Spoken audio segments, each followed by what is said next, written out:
What should we be doing now to prepare for life after COVID-19? Our guest today believes the epidemic highlights the need for an ambitious reset of society. Tolullah Oni is an urban epidemiologist at the University of Cambridge and a Fellow of the African Academy of Sciences. Tolu, hello and welcome to Global Science. Thanks for having me. Now, I speak to you as the world is crippled by the coronavirus pandemic. So this first question's pretty broad. Please feel free to answer it any way you like. But how do you rate the global response? It's an interesting question, and I think one of the things that is highlighted is that perhaps our measures or ratings of preparedness have been quite somewhat incorrect, because if we look at the countries that were previously rated highly in terms of preparedness, the UK, the US, we're not seeing that pan out in reality. One of the things that I think this has highlighted, both in terms of the impact of the pandemic, but also the impact of the response, is the gross inequity globally across every city, country, region without exception. And so I think that's one of the most striking things about the pandemic and the response is how much attention has not been paid to the widening inequity across all societies, and how much the response differentially impacts different sections of society. I've seen you write about how current systems have been disrupted by this response in ways previously considered unthinkable. And I'd love to hear more about that. What kind of systems are you talking about? And were some of them in dire need of disruption? So I'm an urban epidemiologist, so I work on essentially looking at ways of creating health outside of healthcare, because we know that the vast majority of factors that influence health lie outside of the healthcare sector. So the healthcare sector, absolutely vital, but a lot of that health is shaped outside the healthcare. So in our food environment, in our built environments, in our transport, in the air that we breathe. And so prior to the pandemic, I had been working and continue to work on looking at how to integrate and how to incorporate, better align health and well-being into those very sectors, policies, strategies that determine and so can create or undermine our health. And one of the things that this pandemic has revealed or made unanimously or universally clear is that health is everybody's business. And so I find myself not having to convince anyone of that anymore, because prior to the pandemic, it was a bit like, absolutely health is important. That is undeniable, but that's not really what I do. I'm focused on X, Y, and Z. And now with the pandemic, you'd struggle to find a sector of society that didn't think health was their business in some way and wasn't having to respond either proactively in terms of the emergency response or reactively in terms of adapting and thinking about the workplace and the health of employees. So suddenly, or not so suddenly, health is everyone's business. That's one of the things. Another is that health is political. Sometimes we like to see these, especially as, scientists, or we're very separate and we're independent and we're objective, which we are. But the reality is, for the vast majority of people, ensuring equitable access to healthy environments and healthcare is a political decision and comes from public policy. And we've seen this in the pandemic response. We've seen the differences in effectiveness when there is a strong leadership and strong public policy response particularly in the protection of the most vulnerable. And so those are some of the things that that have been revealed or amplified, that are most that have been there all along, and we've known all along. And the reason I pointed those out is that when we start thinking about the need to do things differently, we have to firstly confront a mindset of impossibility, because often it's, we need to do things differently. Absolutely, we need to create health. It's just that that's not how it's done. It's just because of, and we think about all the things that aren't possible. And so I wrote those because I thought it was important to first confront that fallacy, because a lot of things that were deemed impossible or radical or unthinkable overnight came into place, implemented as part of the pandemic response. And if we can internalize that, then we can start to think very much more transformatively about how we can reimagine what is to come. Absolutely. It kind of really gives evidence to really, within reason, anything is possible, because we've seen such radical change in such a small amount of time. So can we talk about Africa? And I was wondering about how in this response we balance, the need for a strong local response with global coordination, or whether that balance, isn't necessary. So I've previously also spoken about how this is a good time for the region, continent of Africa, to start planning and preparing for preventing and responding to the next urban health crisis. I said that not because it is specific to the region of Africa, because now is the best time for all cities in all countries, in all regions, but cities and countries across Africa can lead the way in thinking about this. And I say this because they are growing more rapidly than any other region. They comprise very dynamic systems in flux, constantly shape-shifting, adapting to an onslaught of daily new realities. They have a high number of young people. We know this is vital for any kind of transformative process. And there are many actors involved in the process of shaping and developing these new and growing cities. So I think all of these present an opportunity for doing things differently. And if we're thinking about the response between local versus global, I think it's a continuum, because if we take a step back, there is a reinforcing loop between the human activity, the natural and built environments, and how and the influence on the emergence of new pathogens, or old pollutants, if you like, and this reinforcing loop directly impacts on the probability of emergence of new disease, directly impacts on the vulnerability to new and old diseases, be that infectious diseases like COVID, or existing pandemics like obesity, which have been going on.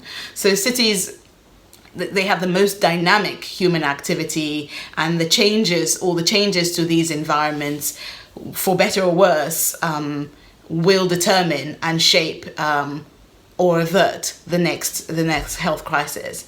And so responding to that has to have a component of the gradient from local to global. We have to understand and engage with the community level to understand what the health needs and health inequities and vulnerabilities are. But it's important that the ways that we talk about this are not individualized, because fundamentally we need urban systems. We need a different rethinking of urban governance that actually supports health and well-being. So yes, let's do urban, but better. Yeah, as you say, health is everyone's business, as we're seeing more and more. I really love that term that you've used. Is it emergency foresight? And I think that speaks to, how we prepare ourselves and we learn from this so we can do things better. Can you speak a bit more about what that is and how we might benefit from it? So it's really just challenging the notion of what constitutes emergency response. And I use the word emergency because something about that word, for obvious reasons, gets us off our backsides and gets action. Because when we say, yes, the obesity pandemic is coming. Yes, we know that it's reducing life expectancy. It's causing a lot of ill health, even amongst the younger. It's a bit like, yes, we're just sorting out the economy now, and then we'll deal with it later. But when you say this is an emergency, as we see now with a global pandemic, it gets everyone to action. So when we talk about emergency response, we're normally thinking about the context of, well, what do we have in front of us, and how do we shield the most vulnerable? How do we break transmission cycles, like in the case of COVID? How do we get things going again, get people back to work, back to school again in a safe way? We're thinking very acutely and we're on our toes. When we start thinking about foresight, in other words, internalizing the fact that many of the shocks and the stressors that drive health emergencies, be that acute or more protracted, stem from intentional choices by local and global actors. So when I say emergency foresight, I mean, can we look at building resilience that confronts decisions and systems that weaken systems for health? And I talk about systems for health as the broader systems that influence and could undermine health, but could also create health. So in the context of the pandemic, for example, if we're thinking about emergency foresight, then we're thinking now about critically, what are the systems that we've put into place societally now that have fostered ecological disruption, that facilitates emergence of new disease, and that the new viruses and pathogens, and systems that weaken huge numbers of populations' vulnerability and ability to respond. That is what foresight is. And beyond just kind of descriptively observing this, recognizing that it is as much an emergency to deal with the impacts of the pandemic today as it is to prevent the pandemic by realigning those systems that have lost their way for health and for sustainable development. So it really is trying to get across the urgency. Yes, and I can already, hear, like in my mind's throwing up some barriers to that. It seems like humans, unless the problem is right there for us, it's really hard to focus on it and make it current and make it seem, as you say, like an emergency. What are some ways, and you could use some specific examples that we could address that? Because at the moment, you're right, health is front of mind for everyone, but that will probably not be the case once, life post-COVID. Yeah. So it's interesting that you say about some of the challenges of reacting and feeling an emergency when it's not right there in front of us. And that is, I guess, a part of our evolutionary process, because, we have the fight or flight aspect is perhaps the most evolved part of our brains. So we know when we're confronted with emergency right there and then to run. Otherwise we won't be here. But when we have emergencies that are, for example, disconnected in time and space, so when you have an exposure that results in an emergency 3 years later, 10 years later. Like climate change, for example? For example,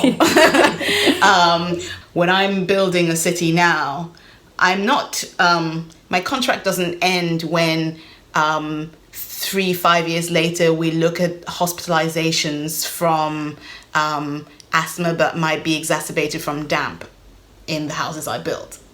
There's a disconnect. So part of what is necessary is bringing those things together. So we have siloed policies, we have siloed budgets, we have siloed data, we have siloed research that is all doing really great things, but not connecting the health impacts, connecting to the health impacts. So a critical part of addressing that problem blindness is bringing those things closer together. Because until we connect and create accountability for health across all the different sectors and actors that actually are more responsible for health than the healthcare sector, we continue to have this dissonance. So a critical part is bringing those together. It really, it sounds like, we are really trying to put ourselves in, the driver's seat rather than just reacting to things that happen, really tracing out how they have happened and then really being proactive in our role in this so that we're not just putting out fires, but we're working to see why they happened and what we can do to prevent them in the future, which is slightly daunting because I kind of think, how do we predict? Like, how do we anticipate? It almost kind of sounds like we need a bit of a crystal ball to predict exactly how things are going to go wrong in the future. How would you respond to that? We don't need a crystal ball. One of the things I love about public health, it's one of the most obvious sciences. Nothing I say today is going to be groundbreaking, and it's going to be anything surprising. We've known for a long time. We know the exposures that determine health. We know the connections. We know water and sanitation. We know transport systems. We know the food systems. We know the air that we breathe. We know that the ability to connect to people. We know these things already influence health. There's no crystal ball needed. What we do need, and what is even more daunting, because you mentioned it was daunting. Well, what is daunting is if we think about the impact of reacting to this current pandemic. It is daunting. It is mind-blowing just how much it's cost in human lives, physical and mental, how much it's cost in terms of the economy, how much it's cost in terms of children and development with schools closed. That is what's daunting to me. What is daunting is our current reality. What is less daunting is investing now at a fraction of what the current cost is now, to prevent us from having to do this again, or to reduce the risk of us having to do this again. That is much more, that I can understand a lot more. We've started talking now about recovery and the new normal and building back better. And my question is, better, what do we mean by better? And better for whom? So, what is daunting for me is how quickly we need to rally all sectors of society. I think we need a new deal, like I've talked about, like a Marshall Plan for planetary health. Something like that. We need a kind of a psychological contract to guide what comes next, to say what are our norms, how do we shift. It's not a default when we say a new normal. A new normal is not by default. It's not by. It has to be by design, right? So we have to say, well, what are the things that we're prioritizing? And how do we align our systems? How do we align our incentives to make sure it's producing health and well-being and doing so in a sustainable way for the planet? What would that look like? To get specific, you've talked about this a bit already, but if we could do that, if we kind of fast forward to, again, life post-COVID, what would that society look like for you? And in what ways would it be different to now? I would say maybe three things.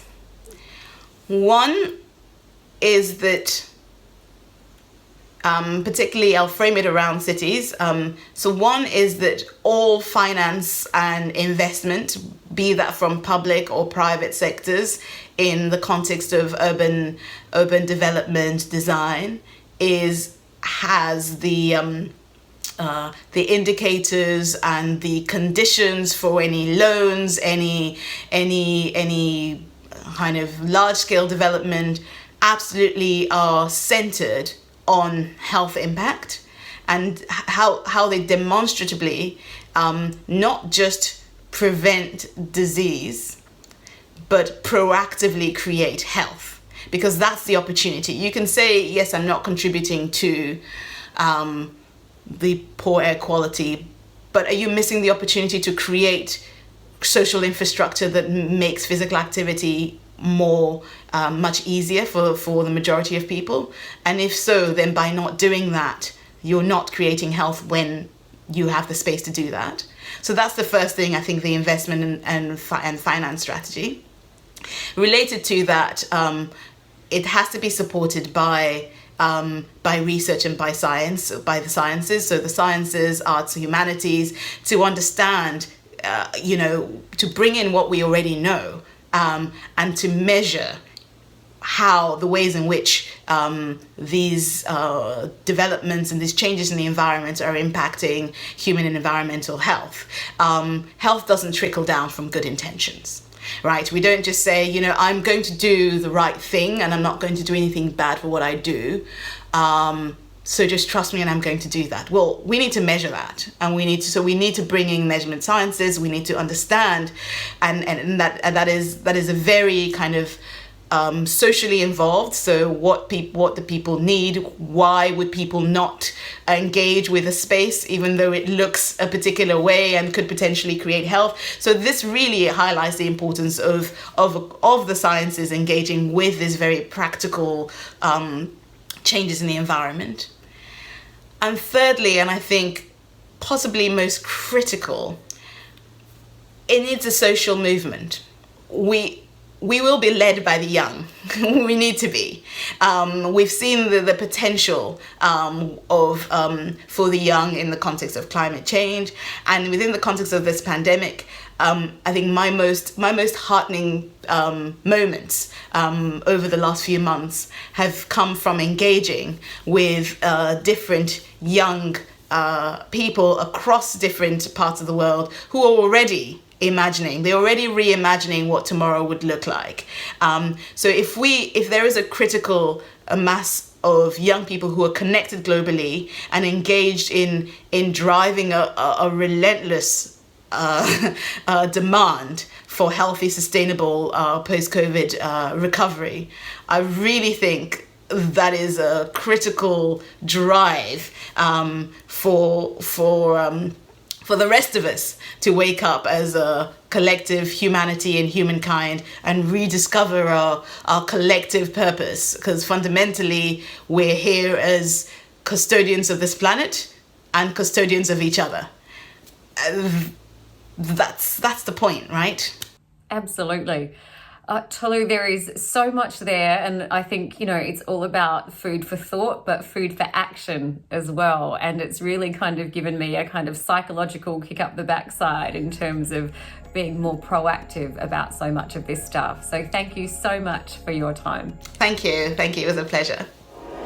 Remember to hit subscribe for our regular videos. And while you're here, check out our past episodes.